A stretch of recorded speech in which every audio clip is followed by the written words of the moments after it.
at some stage in their life. But despite its growth, do we really understand anxiety? Well, as part of a Mental Health Awareness Week, our reporter Monica Plaha has been speaking to 25-year-old Melissa McNeil, who's dealt with severe anxiety weeks after her first son was born at the age of 18. Here's her story. I just thought I was going to die, and I think more than I'm going to die, once I got to the hospital, I thought that I'd gone insane, and I thought this was it, and I didn't feel like I was in reality. It was about a week until I actually realised it was anxiety. Melissa experienced her first panic attack on a bus 7.5 years ago. Walking to Soho Road to go to Birmingham Town Centre with a friend to meet another friend and my son, and I got on a bus, and of course the bus is up there's a lot of people on the buses, and I just felt the need to get off. I just started feeling like I couldn't breathe, and the fear, it just struck me like a bolt of lightning, and I actually left my son on the bus. It was my friend that had to pull his pushchair off because I was that desperate to get off. And we carried on walking down to the Hoxton flyover, and it was on that corner there that I was trying to make myself sick because I felt so sick, and I thought, if I be sick I'll feel better, but I didn't. The anxiety became severe. She had to move out of her home. She stopped going out. Her whole life came upside down. I've always been, quite loud and outgoing, and it just stopped. I just cut off all communication. I turned my phone off. I didn't speak to anybody. Every single day I was experiencing panic attacks. It got to a point because on the night time I was having night terrors.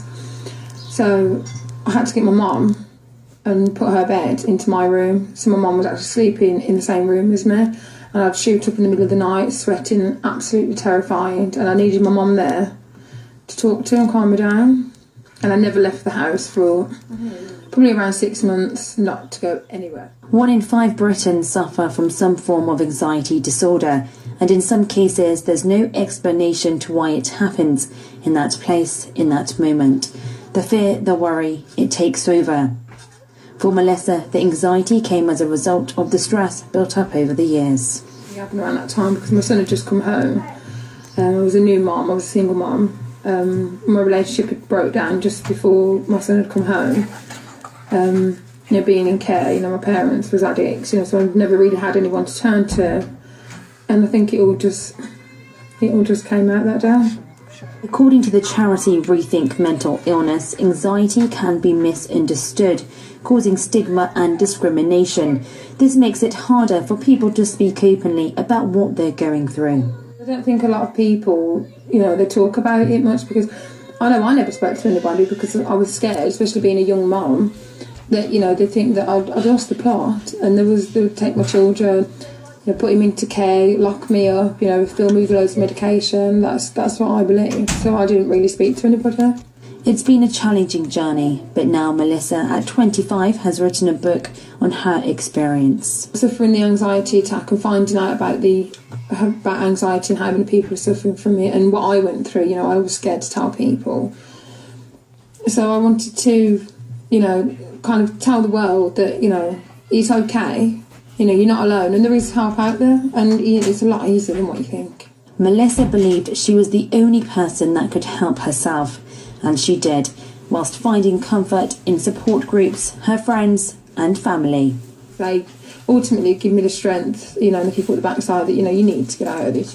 Monica Plaha for Big News in Stourbridge.